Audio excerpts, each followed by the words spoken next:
आपसे निवेदन है, जिस देवी देवता को आप दिया लगा रहे हो, जिस देवी देवता के सामने आप पशुपति व्रत कर रहे हो, जिस देवी देवता के सामने आप दीप प्रज्वलन कर रहे हो, देवता की जहां शिवलिंग होता है, ये शिवलिंग, ये जलाधारी, ये शिवलिंग रखा है। कई माताओं की आदत होती है, कई भाइयों की आदत होती है कि जहां, स्पीकर बंद हो गया सर, जहां शिवलिंग होता है, रिटर्न बंद है, जहां शिवलिंग होता है तो वहां जहां शिवलिंग रखा हुआ है कटी में, जहां शिवलिंग रखा हुआ है कटी के अंदर, जहां शिवलिंग का भाग उस जलाधारी पर रखा हुआ है, तो वो जलाधारी पर जहां रखा है, ये मां जगत जननी जगदम्बा है, माता पार्वती जी का हस्त कमल है। और आप लोग दिया कहां रख देती हो? कई माताएं दिया रख देती है, जहां शिवलिंग है तो उसके आसपास में जो गोल जलाधारी है उसी पे दिया रख देती है, जला जला नहीं भाई, बहुत ध्यान रखिए महाराज, बहुत ध्यान रखो जरा, बहुत ध्यान रखिए आप इस चीज का कि ये जो दिया आपने रखा है, जो ये दिया आप रख रही हैं, इस दिए को उस जलाधारी से आपको थोड़ा दूर रखना, भगवान के करीब नहीं, भगवान को लगना नहीं चाहिए। श्रीफल नरियल आप शिवलिंग की इस जलाधारी पर नरियल नहीं रखना है आपको, जो विराम उद्यापन करते हो आप लोग, पशुपति व्रत का जो नरियल है, भेंट है, वो शिवजी को छुआकर नीचे ना, इस जलाधारी पर नहीं रखना है, शिवलिंग पर नहीं रखना है, उसको छुआकर जलाधारी से दूर रखिए। आपने अगर जलाधारी पर रखा है तो उसका फल आपको नहीं मिल सकता, उसका फल बहुत ध्यान देना। पूजन पाठ में आप स्मरण में महाराज, पूजन पाठ और स्मरण में अगर आप ध्यान देंगे तो आपको पूजन का फल पूर्ण मिलेगा। पूजन का फल जब मिलता है तो आपके पूजन का क्रम श्रेष्ठ,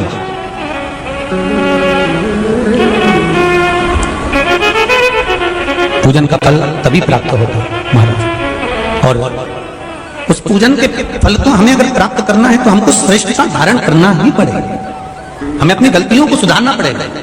जहां शिवलिंग रखा हुआ हो, जलाधारी जो है वो पार्वती जी का, रिटर्न बढ़ा है, पार्वती जी का स्थान है। और उस जलाधारी पर कोई वस्तु,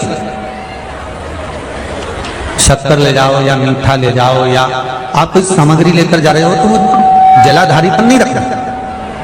कहां रखना है आपको? उससे दूर। दिया कहां लगाना है? जलाधारी से भी दूर।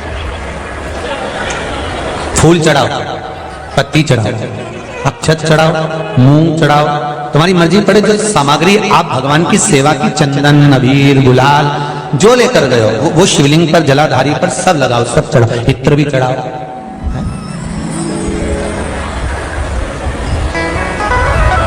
सब समर्पित करो।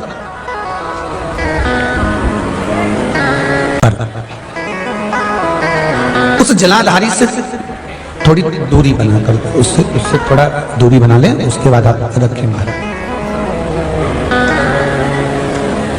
थोड़ी सी दूरी बनाकर अगर रखेंगे तो भगवान उसको स्वीकार करेगा।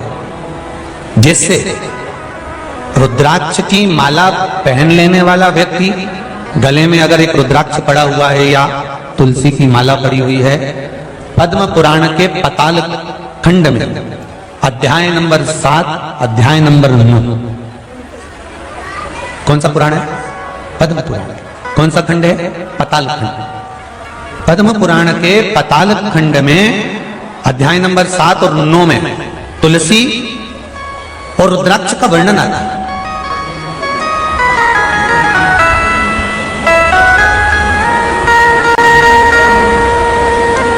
कि मान लो अगर मनुष्य का शरीर मिला है और आपके जीवन में कोई आपको गुरु ही नहीं मिला, कोई अच्छा सदगुरु प्राप्त ही नहीं हुआ,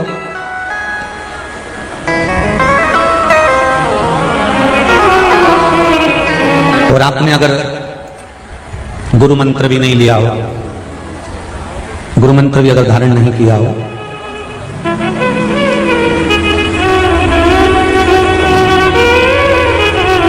कई लोग कहते हैं जिसका गुरु मंत्र नहीं होता, जो गुरुमुख नहीं होता, वो कितना भी दान पुण्य कर ले, लगता है क्या? जम के बोलो, नहीं लगता। तो शिव महापुराण में, पद्म पुराण के पाताल खंड के 7वें और 9वें अध्याय में लिखा हुआ है, मान लो अगर आपका दान पुण्य आपके खाते में नहीं जा रहा है तो फिर शास्त्र कहता है कि आप गले में रुद्राक्ष पहन लो या तुलसी की माला पहन लीजिए, फिर तो आप जो दान करेंगे वो आपके खाते में जाना प्रारंभ हो जाएगा। गले में या तो रुद्राक्ष का एक मनका या माला कुछ भी अगर आपके गले में पड़ी, रुद्राक्ष की एक मनका या एक माला भी आपके गले में पड़ी हुई है, या तुलसी की माला का एक मनका या तुलसी की माला भी आपके गले में पड़ी है, तो उसका फल आपको मिलना प्रारंभ हो जाएगा। उसका फल आपको मिलना प्रारंभ हो जाएगा हमारे। फिर आप जो दान करेंगे, पुण्य करेंगे, सत्कर्म करेंगे, भजन करेंगे, कीर्तन करेंगे, फिर आप जो भी कर रहे होंगे उसका फल आपको मिलेगा, आपको प्राप्त होगा।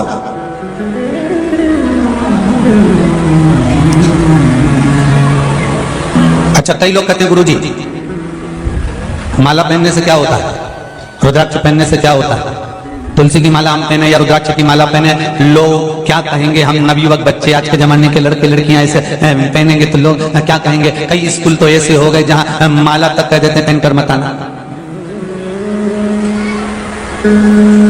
तब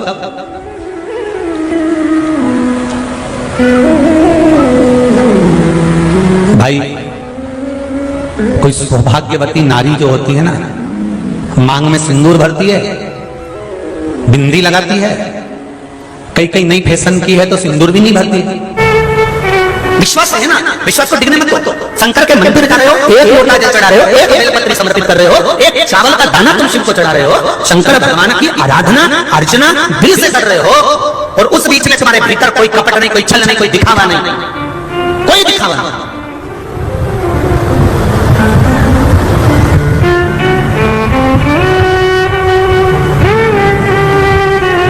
दिखावे का कोई नहीं। और अगर बिना दिखावे के, बिना कोई छल के, बिना कोई कपट के, बिना कोई बेईमानी के आप शंकर भगवान को रिझा रहे हो, कैंसर जैसा रोग भी इस व्यासपीठ ने इन पत्रों के माध्यम से देखा कि ठीक हो गया। डॉक्टर भी आश्चर्य में पड़ गया कि कैंसर कहां चले गया। ये कल अभी परसों कल की कथा में देख रहे थे, आहार नली में कैंसर। अब आहार नली में कैंसर और नाक में से पाइप डालकर लिक्विड दे रहे हैं, और उल्टी आ जाना, वोमिटिंग हो जाना, और वोमिटिंग के माध्यम से नली निकल भी जाना, और कैंसर भी समाप्त हो जाना, और आहार नली वापिस चालू हो जाना, और खाने में मन भी लग जाना। ये कौन करेगा? ना जाने कितने कीमो करवाना पड़ते, ना जाने कितनी थेरेपी करवाना पड़ती, ना जाने कितनी औषधियां खाना पड़ती, तब जाकर ये शरीर का थोड़ा सा रोग समाप्त हो पाता कि नहीं हो पाता वो भी नहीं मालूम था। पर विश्वास, भरोसा, दृढ़ता जब जागृत हो गए तब एक पत्र आया। देखिए उस पत्र को, भरोसे का पत्र। मुझे बाबा ने क्या नहीं दिया ये मैं शब्दों में वर्णन नहीं कर पा रही हूँ। मेरे बेटे के ऊपर बहुत कर्जा हो गया था, नजदीक लगभग कितना लिखा, 1 करोड़ 2 करोड़, 1 करोड़ का कर्जा हो गया था। 2 बार आपने पार्थिव शिवलिंग का निर्माण करवाया गुरुदेव। एक अधिक मास के महीने में करवाया था पहले, फिर श्रावण के महीने में करवाया था पिछले वर्ष, इस वर्ष भी करवाया। 3 बार जो पार्थिव शिवलिंग का निर्माण करवाया और पूजन करी। बाबा की कृपा से, बाबा की दया से वो कर्जा शिव जी ने ऐसा मिटाया कि मात्र 1 तक का कर्जा हो गया, बाकी का सब दान मिटा दिया। ये शिव गुरुदेव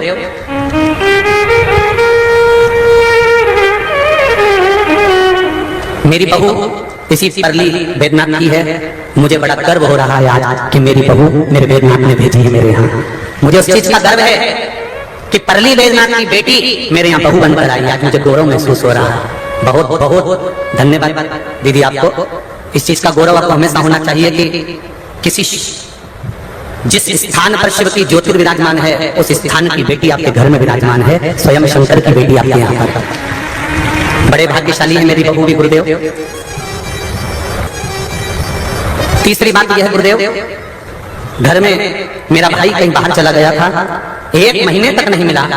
तब किसी के कहने पर हमने पशुपति व्रत प्रारंभ किया और शिव जी की कृपा से मेरे भाई को तुरंत वो आ गया। शिव जी को धन्यवाद देने के लिए मैं आई हूँ कि आपकी कृपा से मेरा सब काम हो रहा है। बैठिए भाई, हर हर महादेव। ये शिव कृपा। कभी शिव मंदिर में आप भगवान की आराधना करने के लिए जाएं तो जाकर निवेदन करें, जो दूध आप खरीदते हो चढ़ाने के लिए, भले 1 बूंद दूध मिले पर गौ माता का मिले, देसी गाय का दूध मिले।